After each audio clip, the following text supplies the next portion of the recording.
Hello, good evening, everybody. Hello, and welcome to Chilliteracy. Happy Wednesday. It is indeed Wednesday, Andy Pants. Hello, how are we all doing? I hope we are well. Thank you very much, Smallcog, for the resubscription. Most appreciated. Oh, and it started to rain. How appropriate. But yes, hello, everybody. How are we doing? Wednesdays are your favourite days? Well, I'm very glad to hear it. Yes. It might be a short one tonight. It might be a non-break stream, simply because we haven't got very much of this book left. Hooray! 33 months Hobbit anniversary. Nice. Thank you very much, Lady Mephistopheles, for the resub. Excuse me. We are finishing up with Barchester Towers tonight, which sprint to the finish, indeed. Which will be excellent and exciting, and it will be a happy ending. Hooray! I mentioned, well, because every time I've mentioned Barchester Towers to my mum, she's gone, "Oh, you haven't seen the 1982, I don't know if it's film or TV series, I assume probably film, I'm not sure, Barchester Chronicles, and it's got Alan Rickman as Obadiah Slope."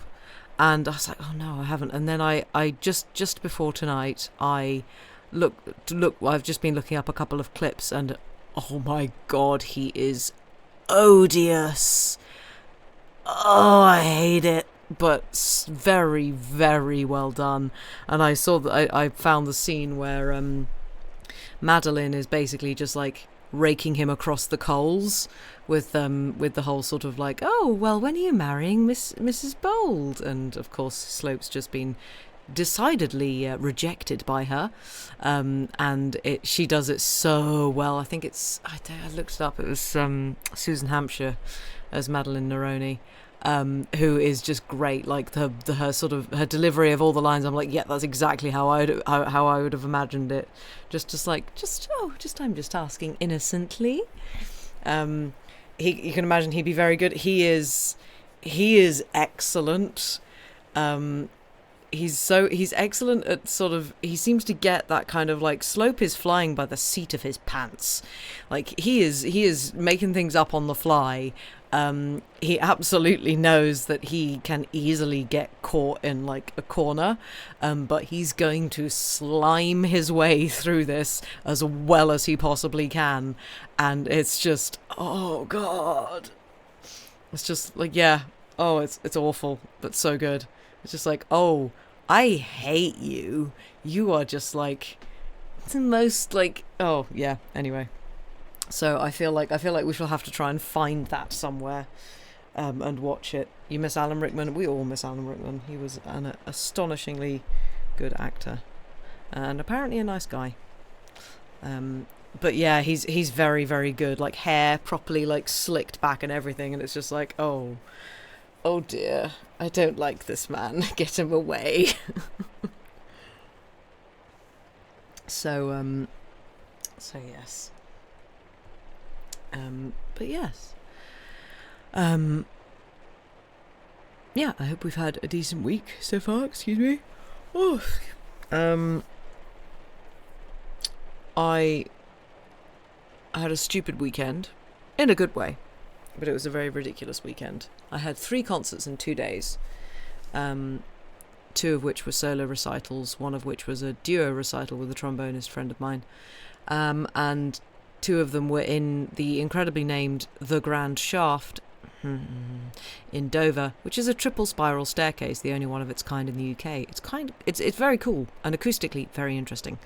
Yeah, Snicker, exactly. I just don't know, why did they call it that? Why? That tower thing, yeah, that was what it was. It's rude to stare, tish. Very good, very good. But yeah, it was really, really fun, really, really good. And went down really well. We got basically a full house, both concerts. Basically I had a concert on the Friday night at sort of usual concert time at 7:30. Then next day had concert at 2:30, hour break, concert at 4:30, and then I had to drive home again from Dover, which takes about 2 hours and 10 minutes or so. So I was knackered. That's a lot of dooting. Yeah, and I was really proud of myself. Well, not proud of myself, but I was just like, I was just kind of, I surprised myself with how well I got through it and how my lip didn't go and how I felt, I still felt pretty fresh afterwards, which is quite remarkable given that was, I mean, by anybody's standards, the programs I played were hard, taxing, and I did them 3 times. I was like, oh yeah, that was probably a stupid idea, but it was great, it was fun. Everybody enjoyed it, and that's the important thing. Although I did then on Sunday, my right leg, my right calf was just like completely seized up because I worked out that I had gone up and down that staircase, which is quite a tall staircase. I don't know how many stairs it was, but it's, you know, it's the height of a cliff, 9 times in order to turn on and off my Zoom recorder that I'd put at the top because I wanted to get some interesting acoustics. Yeah, it was a mistake. And then of course, so I did all of these stairs and then drove, which of course means that, you know, your leg is in the same position for like 2 and a bit hours. So my calf had a nice long 2-hour journey to completely seize up, and I just got out of the car and I was like, oh, I can't really, this is, my muscle is just not stretching. So that was entertaining. Lots of stairs. I've definitely got my steps in this weekend. But yeah, it was really cool, and lots of people like filmed bits and took pictures and stuff, so they're sort of trickling through to me, including a photographer who lives down in Folkestone who did my most recent like headshots and stuff. She's great, and I saw earlier today a picture of her leaning out of one of these barred windows that are on the interior of the staircase. She'd managed to fit her head through the bars and somehow managed to get it back through, which I'm quite impressed with. And she was like doing the photographer thing of how like I need to get the shot, and it's like contorting herself into a position that didn't look particularly safe. So someone took a picture of her doing that. It's like, okay, great. But yes, it was a very interesting experience because I could hear my audience, but I couldn't see them because they were all on different staircases, and I was not on the same staircase. Very exciting. Anyway, that was my very exciting weekend. Ouch, rip, etc. Yeah, my leg is pretty much back to normal now. Still a little bit tight, but excuse me. But they did. There was a thing there that like 2 teenagers had climbed the stairs 77 times, which apparently is like the height of Mount Everest, to do some kind of fundraising. It's just like, damn, that's impressive, because you're not just climbing in a straight line, you're climbing at an angle because you're doing a spiral staircase. It's like, yeah, rather you than me. But yeah, very cool place. If anyone's ever in Dover on the 3rd Sunday of every month, they open it. It's not usually open to the public. And it's part of Dover's big complex called the Western Heights, which, I mean, Dover's basically just like riddled with tunnels anyway. Like most of Dover is hollow at this point. But yeah, the Western Heights is like the big, it's just giving you a random history lesson. The Western Heights is like a big complex of forts and stuff that are built into the cliffs that were built in the Napoleonic times, basically because we were panicking because we thought the French would invade. And the ground shaft is a part of that, because basically they needed to get troops from the top of the cliff down to the bottom of the cliff and vice versa as quickly as possible. So they were like, what's better than 1 staircase? Aha, 3. Think you'll just give it a miss? That's fair.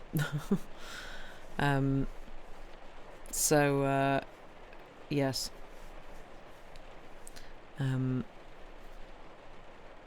Although the ground shaft actually is surprisingly accessible, thinking about it, because apart from obviously the stairs, but you can get to the base of it. There's the tunnel that goes up to it is basically a very, very a tiny incline of a ramp, and there's no steps to actually get into the base of the staircase itself. So yeah, thinking about it, actually, it's not. I mean, and then you're just walking upstairs, so you kind of get to see the cool bit just from the base of it. But anyway, that was my weekend. But we are, as I say, we are finishing up with Barchester Towers tonight, and everything has gone well in the last episode. What's his face? Mr. Arabin and Eleanor are engaged, even though there was no like formal proposal made. It was just like, I guess we're engaged now. We love each other? Yeah? Okay, right. Sure, we're engaged. So that's good. Stairs and you are not friends. Yeah, that is entirely fair.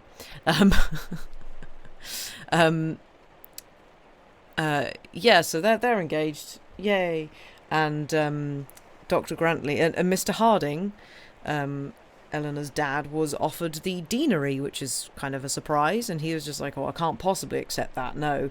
And so now he and Dr. Grantley are conspiring to go up to London and basically be like, hey, why don't you just give it to Mr. Arabin instead? So that might be the outcome, who knows. But yes, if we are sitting comfortably, we shall continue with the final part of Barchester Towers by Anthony Trollope. Chapter 51. Mr. Slope bids farewell to the palace and its inhabitants. We must now take leave of Mr. Slope, and of the bishop also, and of Mrs. Proudie. These leave-takings in novels are as disagreeable as they are in real life, not so sad indeed, for they want the reality of sadness, but quite as perplexing, and generally less satisfactory. What novelist, what Fielding, what Scott, what George Sand or Sue or Dumas can impart an interest to the last chapter of his fictitious history? Promises of 2 children and superhuman happiness are of no avail, nor assurance of extreme respectability carried to an age far exceeding that usually allotted to mortals. The sorrows of our heroes and heroines, they are your delight, O public. Their sorrows, or their sins, or their absurdities, not their virtues, good sense, and consequent rewards. When we begin to tint our final pages with colour de rose, as in accordance with fixed rule we must do, we altogether extinguish our own powers of pleasing. When we become dull, we offend your intellect, and we must become dull, or we should offend your taste. A late writer, wishing to sustain his interest to the last page, hung his hero at the end of the 3rd volume. The consequence was that no one would read his novel. And who can apportion out and dovetail his incidents, dialogues, characters, and descriptive morsels so as to fit them all exactly into a certain number of pages, without either compressing them unnaturally or extending them artificially at the end of his labour? Do I not myself know that I am at this moment in want of a dozen pages, and that I am sick with cudgelling my brains to find them? And then, when everything is done, the kindest-hearted critic of them all invariably twits us with the incompetency and lameness of our conclusion. We have either become idle and neglected it, or tedious and overlaboured it. It is insipid or unnatural, overstrained or imbecile. It means nothing, or attempts too much. The last scene of all, as all last scenes we fear must be, is second childishness and mere oblivion, sans teeth, sans eyes, sans taste, sans everything. I can only say that if some critic who thoroughly knows his work, and has laboured on it till experience has made him perfect, will write the last 50 pages of a novel in the way they should be written, I, for one, will in future do my best to copy the example. Guided by my own lights only, I confess that I despair of success. For the last week or 10 days, Mr. Slope had seen nothing of Mrs. Proudie, and very little of the bishop. He still lived in the palace, and still went through his usual routine work, but the confidential doings of the diocese had passed into other hands. He had seen this clearly, and marked it well, but it had not much disturbed him. He had indulged in other hopes till the bishop's affairs had become dull to him, and he was moreover aware that, as regarded the diocese, Mrs. Proudie had checkmated him. It has been explained, in the beginning of these pages, how 3 or 4 were contending together as to who, in fact, should be Bishop of Barchester. Each of these had now admitted to himself, or boasted to herself, that Mrs. Proudie was victorious in the struggle. They had gone through a competitive examination of considerable severity, and she had come forth the winner, facile princeps. Mr. Slope had, for a moment, run her hard, but it was only for a moment. It had become, as it were, acknowledged that Hiram's Hospital should be the testing point between them, and now Mr. Quiverful was already in the hospital, the proof of Mrs. Proudie's skill and courage. All this did not break down Mr. Slope's spirit, because he had other hopes. But, alas! At last there came to him a note from his friend Sir Nicholas, informing him that the deanship was disposed of. Let us give Mr. Slope his due. He did not lie prostrate under this blow, or give himself up to vain lamentations. He did not henceforward despair of life, and call upon gods above and gods below to carry him off. He sat himself down in his chair, counted out what moneys he had in hand for present purposes, and what others were coming in to him, bethought himself as to the best sphere for his future exertions, and at once wrote off a letter to a rich sugar refiner's wife in Baker Street, who, as he well knew, was much given to the entertainment and encouragement of serious young evangelical clergymen. He was again, he said, upon the world, having found the air of a cathedral town and the very nature of cathedral services uncongenial to his spirit. And then he sat a while, making firm resolves as to his manner of parting from the bishop, and also as to his future conduct. At last he rose and twitched his mantle blue, black, to-morrow to fresh woods and pastures new. Having received a formal command to wait upon the bishop, he rose and proceeded to obey it.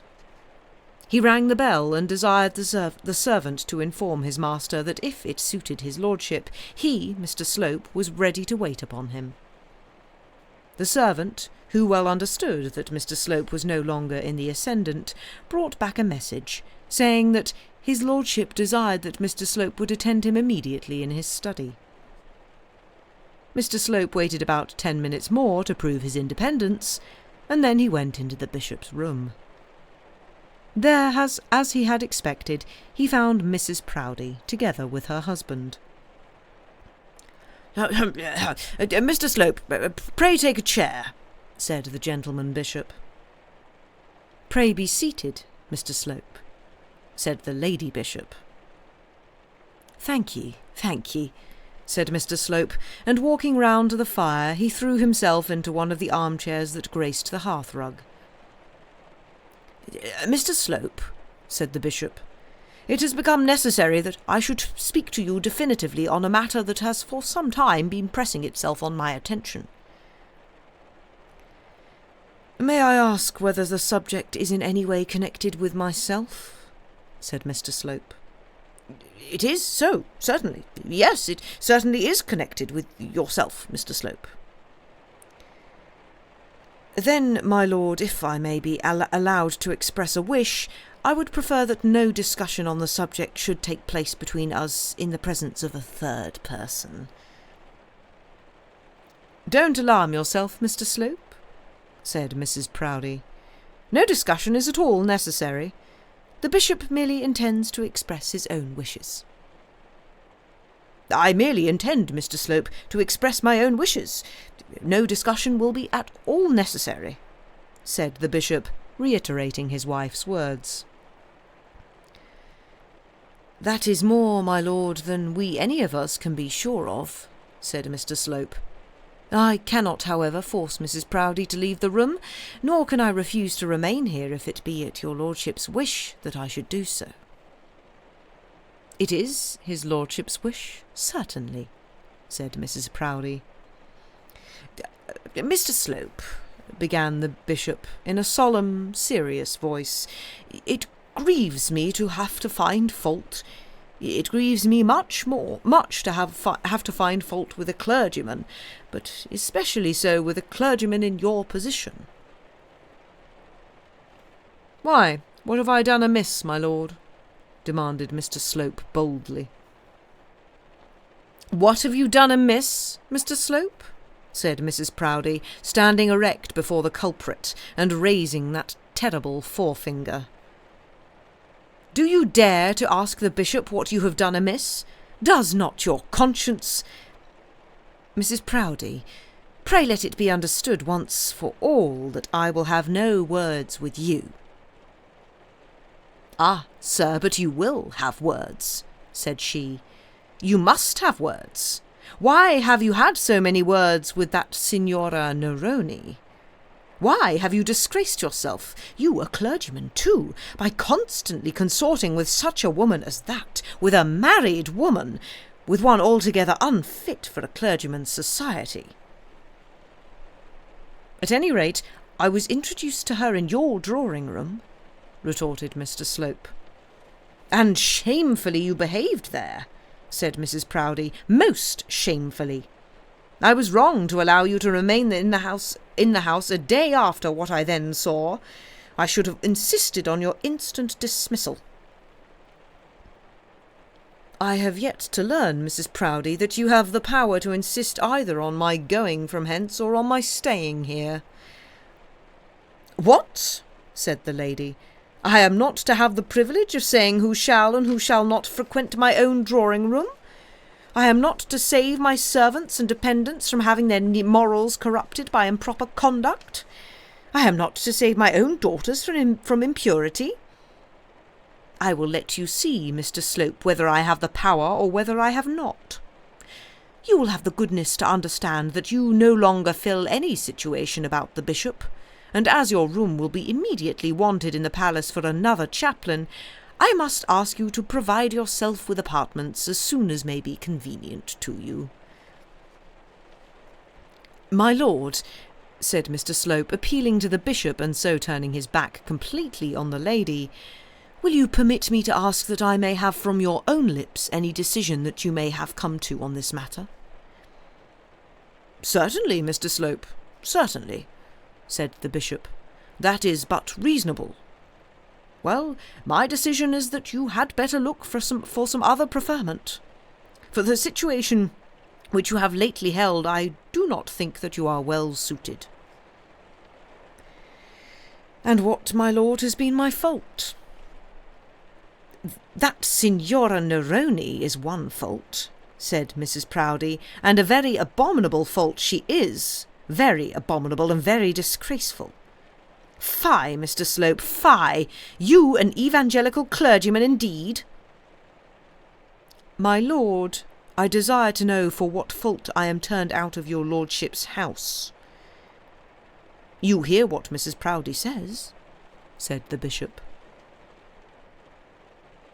"When I publish the history of this transaction, my lord, as I decidedly shall do in my own vindication, I presume you will not wish me to state that you have discarded me at your wife's bidding, because she has objected to my being acquainted with another lady, the daughter of one of the prebendaries of the chapter." "You may publish what you please, sir," said Mrs. Proudie, "but you will not be insane enough to publish any of your doings in Barchester. Do you think I have not heard of your kneelings at that creature's feet, that is, if she has any feet, and of your constant slobbering over her hand? I advise you to beware, Mr. Slope, of what you do and say. Clergymen have been unfrocked for less than what you have been guilty of." "My lord, if this goes on, I shall be obliged to indict this woman, Mrs. Proudie, I mean, for defamation of character." "I think, Mr. Slope, you had better now retire," said the bishop.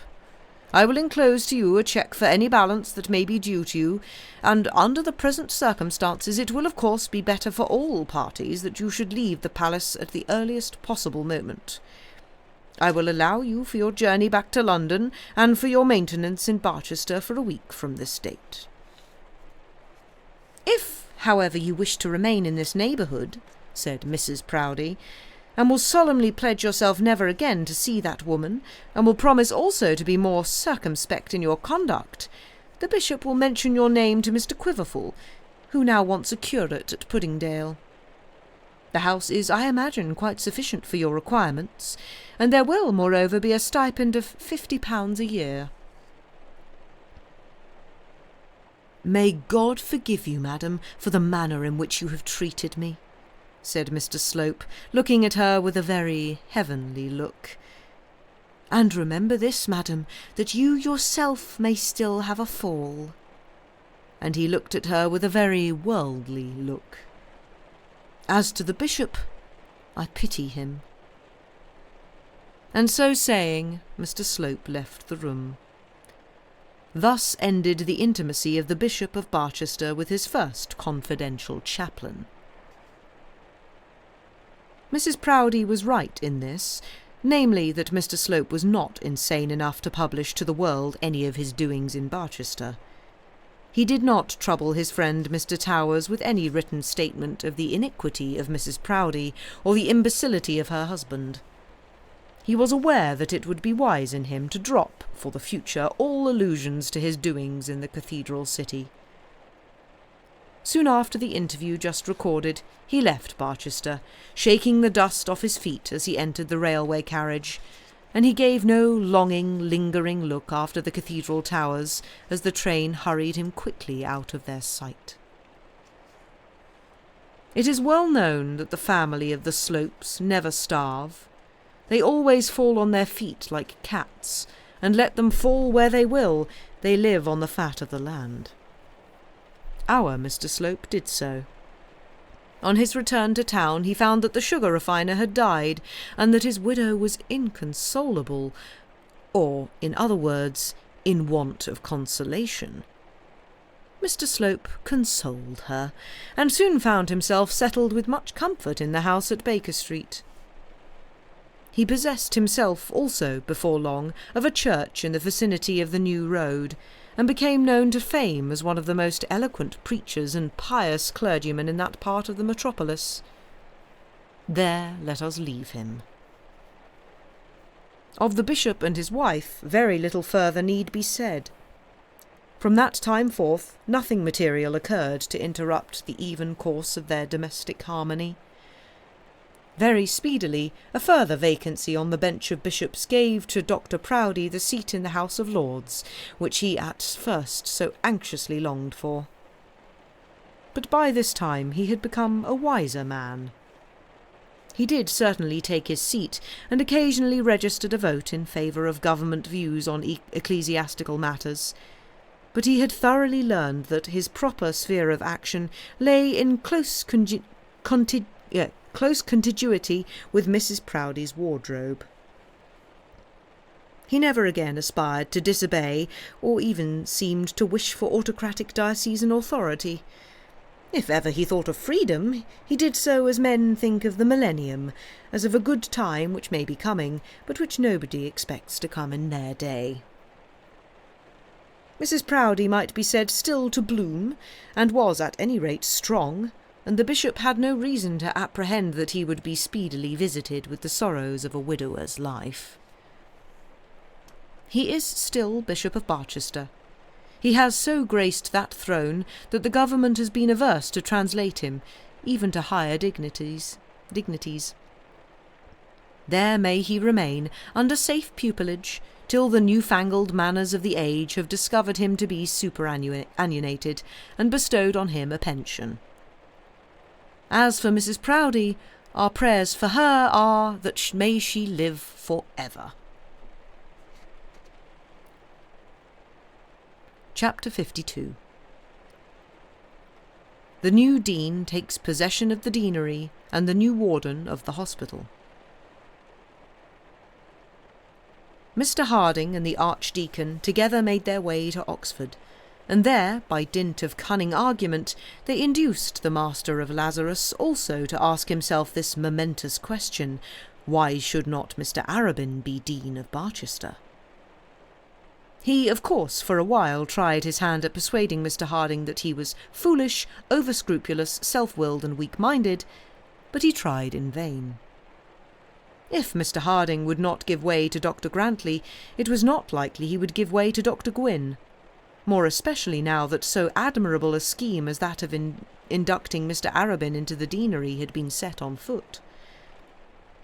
When the master found that his eloquence was vain, and heard also that Mr. Arabin was about to become Mr. Harding's son-in-law, he confessed that he also would, under such circumstances, be glad to see his old friend and protégé, the fellow of his college, placed in the comfortable position that was going a-begging. "It might be the means, you know, master, of keeping Mr. Slope out," said the Archdeacon with grave caution. "He has no more chance of it," said the master, "than our college chaplain. I know more about it than that." Mrs. Grantley had been right in her surmise. It was the Master of Lazarus who had been instrumental in representing in high places the claims which Mr. Harding had upon the government, and he now consented to use his best endeavours towards getting the offer transferred to Mr. Arabin. The three of them went on to London together, and there they remained a week, to the great disgust of Mrs. Grantley, and most probably also of Mrs. Gwynne. The minister was out of town in one direction, and his private secretary in another. The clerks who remained could do nothing in such a matter as this, and all was difficulty and confusion. The two doctors seemed to have plenty to do. They bustled here and they bustled there, and complained at their club in the evenings that they had been driven off their legs, but Mr. Harding had no occupation. Once or twice he suggested that he might perhaps return to Barchester. His request, however, was peremptorily refused, and he had nothing for it but to while away his time in Westminster Abbey. At length an answer from the great man came. The Master of Lazarus had made his proposition through the Bishop of Belgravia. Now this bishop, though but newly gifted with his diocesan honours, was a man of much weight in the clerico-political world. He was, if not as pious, at any rate as wise as St. Paul, and had been with so much effect all things to all men, that though he was great among the dons of Oxford, he had been selected for the most favourite seat on the bench by a Whig Prime Minister. To him Dr. Gwynne had made known his wishes and his arguments, and the bishop had made them known with the Marquis of Kensington Gore. The Marquis, who was Lord High Steward of the Pantry Board, and who by most men was supposed to hold the highest office out of the cabinet, trafficked much in affairs of this kind. He not only suggested the arrangement to the minister over a cup of coffee, standing on a drawing-room rug in Windsor Castle, but he also favourably mentioned Mr. Arabin's name in the ear of a distinguished person. And so the matter was arranged. The answer of the great man came, and Mr. Arabin was made Dean of Barchester. The three clergymen who had come up to town on this important mission dined together with great glee on the day on which the news reached them. In a silent, decent, clerical manner, they toasted Mr. Arabin with full bumpers of claret. The satisfaction of all of them was supreme. The Master of Lazarus had been successful in his attempt, and success is dear to us all. The Archdeacon had trampled upon Mr. Slope, and had lifted to high honours the young clergyman whom he had induced to quit the retirement and comfort of the university. So at least the Archdeacon thought, though, to speak sooth, not he, but circumstances had trampled on Mr. Slope. But the satisfaction of Mr. Harding was, of all, perhaps the most complete. He laid aside his usual melancholy manner, and brought forth little quiet jokes from the inmost mirth of his heart. He poked his fun at the Archdeacon about Mr. Slope's marriage, and quizzed him for his improper love for Mrs. Proudie. On the following day they all returned to Barchester. It was arranged that Mr. Arabin should know nothing of what had been done till he received the minister's letter from the hands of his embryo father-in-law. In order that no time might be lost, a message had been sent to him by the preceding night's post, begging him to be at the deanery at the hour that the train from London arrived. There was nothing in this which surprised Mr. Arabin. It had somehow got about through all Barchester that Mr. Harding was the new dean, and all Barchester was prepared to welcome him with pealing bells and full hearts. Mr. Slope had certainly had a party. There had certainly been those in Barchester who were prepared to congratulate him on his promotion with assumed sincerity, but even his own party was not broken-hearted by his failure. The inhabitants of the city, even the high-souled, ecstatic young ladies of 35, had begun to comprehend that their welfare and the welfare of the place was connected in some mysterious manner with daily chants and bi-weekly anthems. The expenditure of the palace had not added much to the popularity of the bishop's side of the question, and on the whole there was a strong reaction. When it became known to all the world that Mr. Harding was to be the new dean, all the world rejoiced heartily. Mr. Arabin, we have said, was not surprised at the summons which called him to the deanery. He had not as yet seen Mr. Harding since Eleanor had accepted him, nor had he seen him since he had learned his future father-in-law's preferment. There was nothing more natural, more necessary, than that they should meet each other at the earliest possible moment. Mr. Arabin was waiting in the deanery parlour when Mr. Harding and Dr. Grantley were driven up from the station. There was some excitement in the bosoms of them all as they met and shook hands, by far too much to enable either of them to begin his story and tell it in a proper, equable style of narrative. Mr. Harding was some minutes quite dumbfounded, and Mr. Arabin could only talk in short, spasmodic sentences about his love and good fortune. He slipped in, as best he could, some sort of congratulation about the deanship, and then went on with his hopes and fears, hopes that he might be received as a son, and fears that he hardly deserved such good fortune. Then he went back to the dean. It was the most thoroughly satisfactory appointment, he said, of which he had ever heard. But, said Mr. Harding, and then, failing to get any further, he looked imploringly at the Archdeacon. "The truth is, Arabin," said the doctor, "that, after all, you are not destined to be son-in-law to a dean. Nor am I either, more's the pity." Mr. Arabin looked at him for explanation. "Is not Mr. Harding to be the new dean?" "It appears not," said the Archdeacon. Mr. Arabin's face fell a little, and he looked from one to the other. It was plainly to be seen from them both that there was no cause of unhappiness in the matter, at least not of unhappiness to them, but there was as yet no elucidation of the mystery. "Think how old I am," said Mr. Harding imploringly. "Fiddlestick," said the Archdeacon. "That's all very well, but it won't make a young man of me," said Mr. Harding. "And who is to be dean?" asked Mr. Arabin. "Yes, that's the question," said the Archdeacon. "Come, Mr. Precentor, since you obstinately refuse to be anything else, let us know who is to be the man. He has got the nomination in his pocket." With eyes brimful of tears, Mr. Harding pulled out the letter and handed it to his future son-in-law. He tried to make a little speech, but failed altogether. Having given up the document, he turned round to the wall, feigning to blow his nose, and then sat himself down on the old dean's dingy horsehair sofa.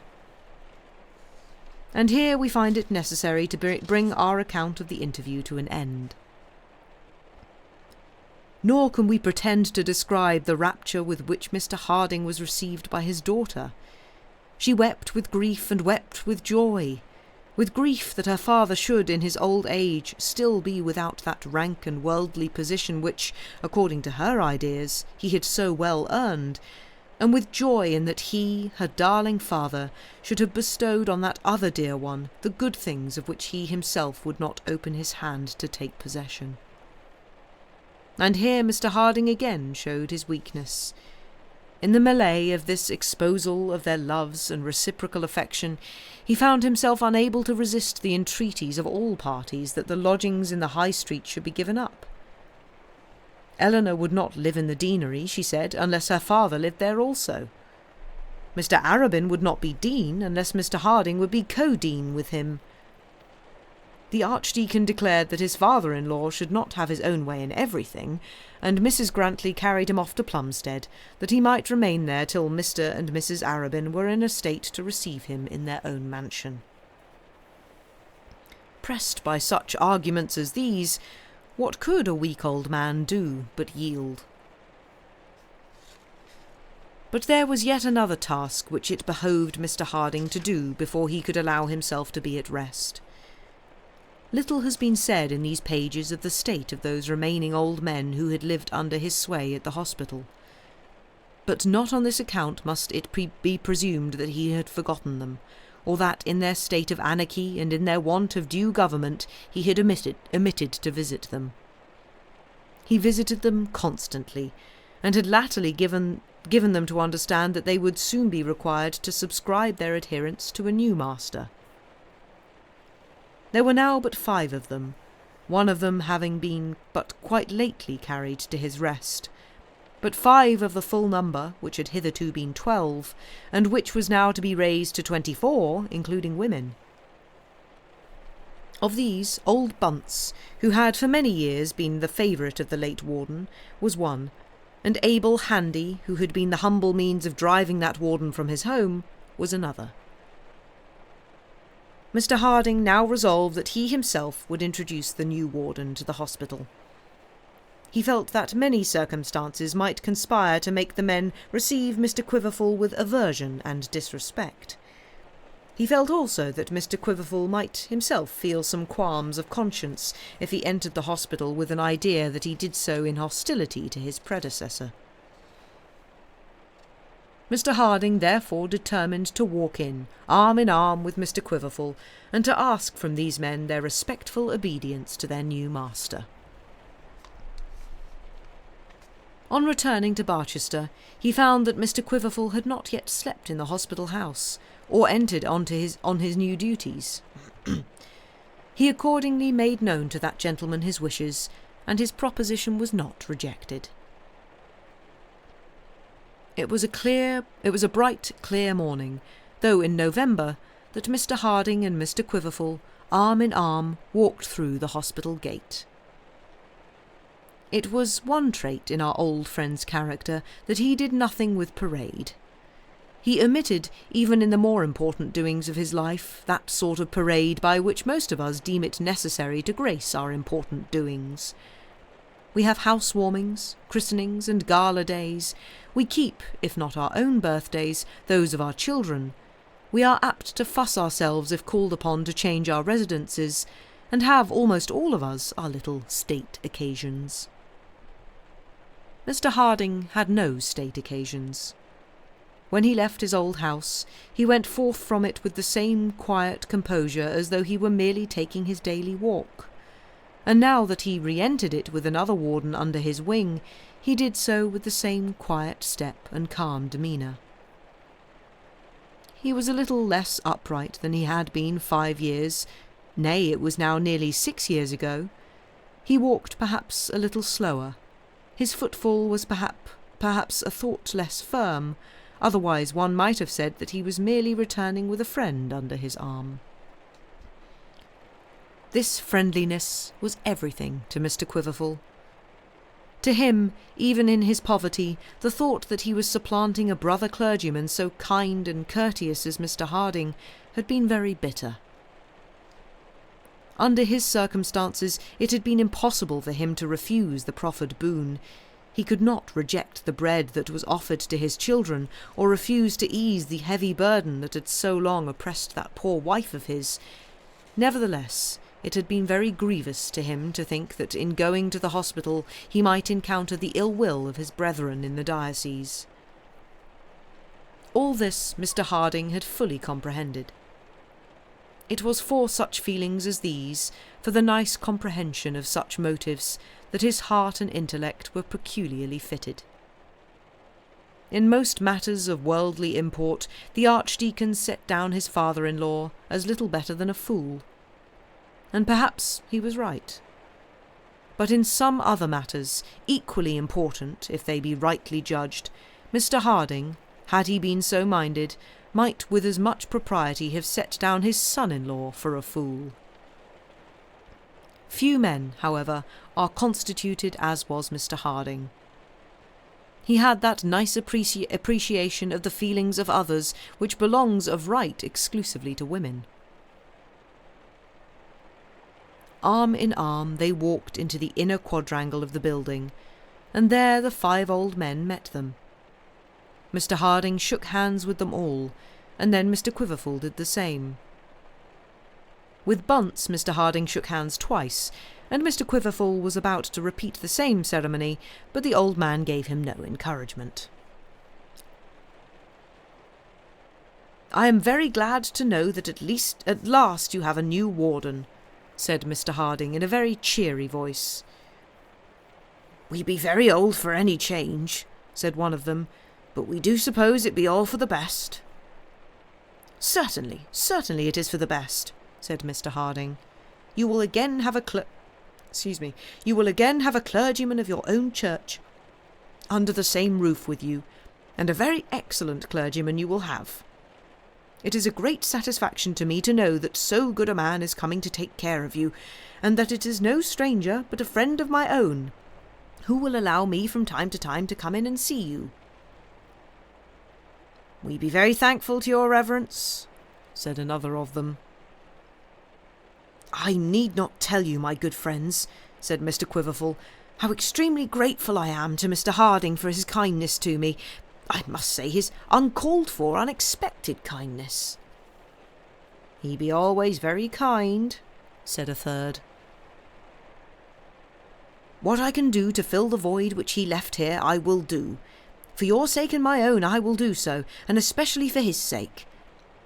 But to you who have known him, I can never be the same well-loved friend and father that he has been." "No, sir, no," said old Bunce, who hitherto had held his peace. "No one can be that.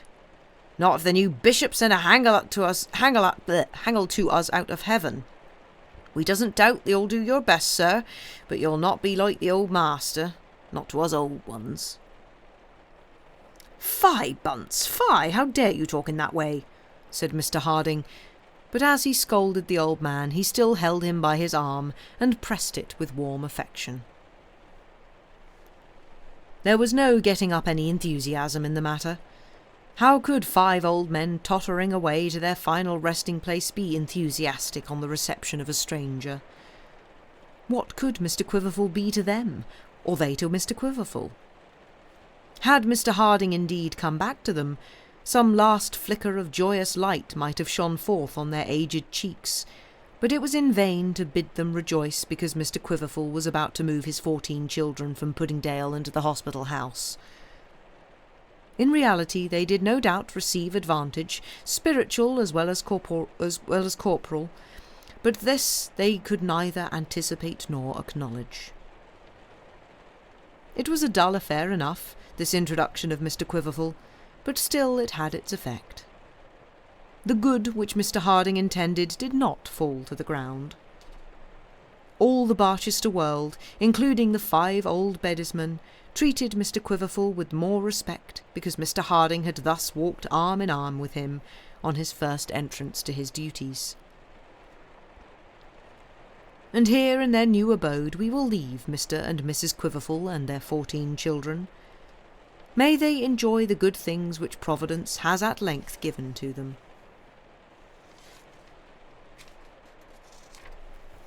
Chapter 53. Conclusion.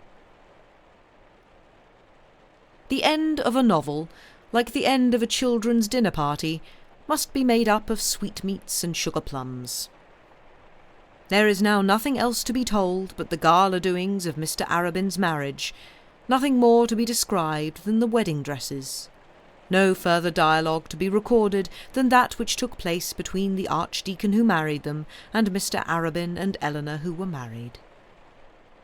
Wilt thou have this woman to thy wedded wife, and wilt thou have this man to thy wedded husband, to live together according to God's ordinance?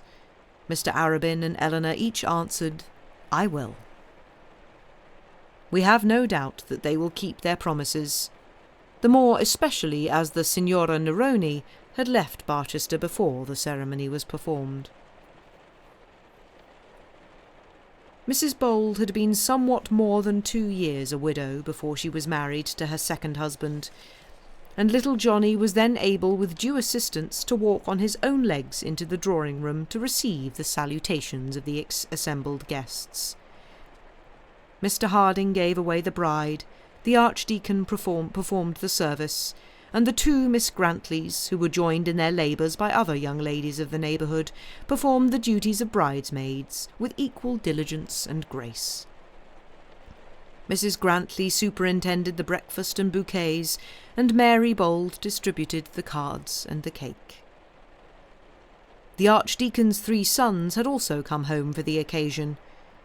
The eldest was great with learning, being regarded by all who knew him as a certain future double first. The second, however, bore the palm on this occasion, being resplendent in a new uniform. The third was just entering the university, and was probably the proudest of the 3. But the most remarkable feature in the whole occasion was the excessive liberality of the Archdeacon. He literally made presents to everybody. As Mr. Arabin had already moved out of the parsonage of St. Ewolds, that scheme of elongating the dining-room was, of course, abandoned, but he would have refurnished the whole deanery had he been allowed.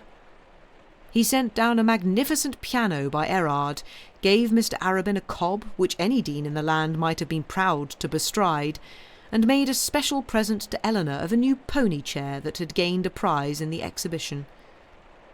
Nor did he even stay his hand here. He bought a set of cameos for his wife, and a sapphire bracelet for Miss Bold, showered pearls and work-boxes on his daughters, and to each of his sons he presented a cheque for £20. On Mr. Harding he bestowed a magnificent violoncello, with all the new-fashioned arrangements and expensive additions, which, on account of these novelties, that gentleman could never use with satisfaction to his audience or pleasure to himself. Those who knew the Archdeacon well perfectly understood the cause of this extravagance. 'Twas thus that he sang his song of triumph over Mr. Slope. This was his paean, his hymn of thanksgiving, his loud oration. He had girded himself with his sword, had gone forth to the war. Now he was returning from the field laden with the spoils of the foe. The cob and the cameos, the violoncello and the pianoforte, were all, as it were, trophies reft from the tent of his now conquered enemy. The Arabins, after their marriage, went abroad for a couple of months, according to the custom in such matters now duly established, and then commenced their deanery life under good auspices. And nothing can be more pleasant than the present arrangement of ecclesiastical affairs in Barchester. The titular bishop never interfered, and Mrs. Proudie not often. Her sphere is more extended, more noble, and more suited to her ambition than that of a cathedral city. As long as she can do what she pleases with the diocese, she is willing to leave the dean and chapter to themselves. Mr. Slope tried his hand at subverting the old established customs of the close, and from his failure she has learnt experience. The burly chancellor and the meagre little prebendary are not teased by any application respecting Sabbath-day schools. The dean is left to his own dominions, and the intercourse between Mrs. Proudie and Mrs. Arabin is confined to a yearly dinner given by each to the other. At these dinners Dr. Grantley will not take a part, but he never fails to ask for and receive a full account of all that Mrs. Proudie either does or says. His ecclesiastical authority has been greatly shorn since the palmy days in which he reigned supreme as mayor of the palace to his father, but nevertheless such authority as is now left to him he can enjoy without interference. He can walk down the High Street of Barchester without feeling that those who see him are comparing his claims with those of Mr. Slope. The intercourse between Plumstead and the deanery is one of the most constant and familiar description. Since Eleanor has been married to a clergyman, and especially to a dignitary of the church, Mrs. Grantley has found many more points of sympathy with her sister, and on a coming occasion, which is much looked forward to by all parties, she intends to spend a month or two at the deanery. She never thought of spending a month in Barchester when little Johnny Bold was born. The two sisters do not quite agree on matters of church doctrine, though their differences are of the most amicable description. Mr. Arabin's church is 2 degrees higher than that of Mrs. Grantley. This may seem strange to those who will remember that Eleanor was once accused of partiality to Mr. Slope, but it is no less the fact.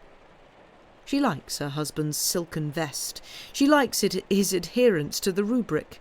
She especially likes the eloquent philosophy of his sermons, and she likes the red letters in her own prayer book.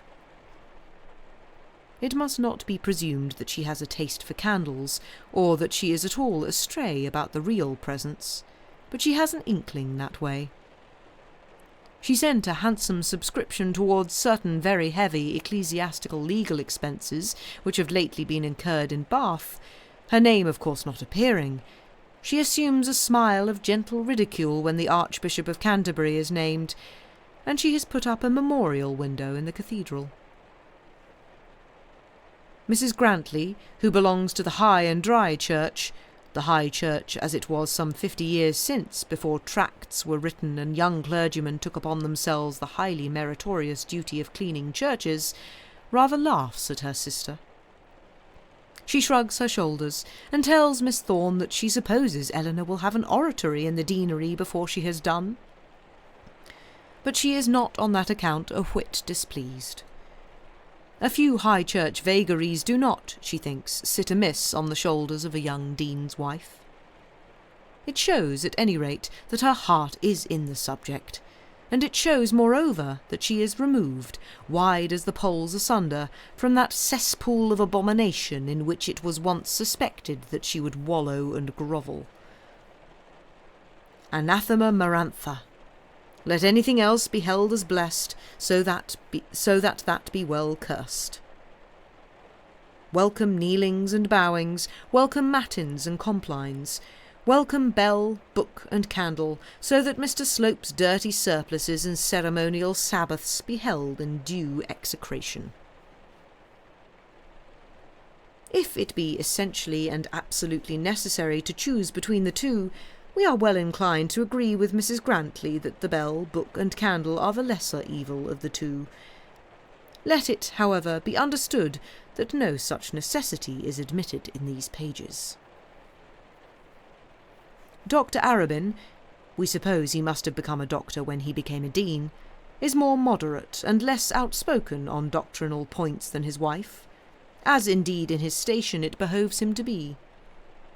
He is a studious, thoughtful, hard-working man. He lives constantly at the deanery and preaches nearly every Sunday. His time is spent in sifting and editing old ecclesiastical literature and in producing the same articles new.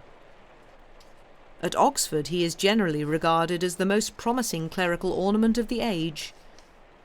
He and his wife live together in perfect mutual confidence. There is but one secret in her bosom which he has not shared. He has never yet learned how Mr. Slope had his ears boxed. The Stanhopes soon found that Mr. Slope's power need no longer operate to keep them from the delight of their Italian villa. Before Eleanor's marriage they had all migrated back to the shores of Como. They had not been resettled long before the Signora received from Mrs. Arabin a very pretty, though very short epistle, in which she was informed of the fate of the writer. This letter was answered by another, bright, charming, and witty, as the Signora's letters always were, and so ended the friendship between Eleanor and the Stanhopes. One word of Mr. Harding, and we have done. He is still precentor of Barchester, and still pastor of the little church of St. Cuthbert's.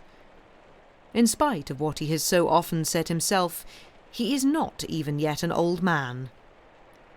He does such duties as fall to his lot well and conscientiously, and is thankful that he has never been tempted to assume others for which he might be less fitted. The author now leaves him in the hands of his readers, not as a hero, not as a man to be admired and talked of, not as a man who should be toasted at public dinners and spoken of with conventional absurdity as a perfect divine, but as a good man, without guile, believing humbly in the religion which he has striven to teach, and guided by the precepts which he has striven to learn. The end. Thank you for listening. Yes, I quite like that little conclusion there. The end of a novel, like the end of a children's dinner party, must be made up of sweetmeats and sugar plums. It's cute, isn't it?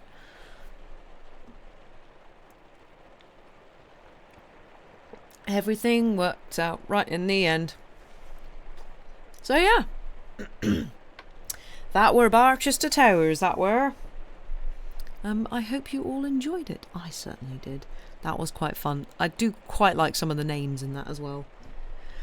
I feel like there was a lot of setting up at the very beginning of the book. There was a lot of like, I'm going to talk to you about ecclesiastical matters.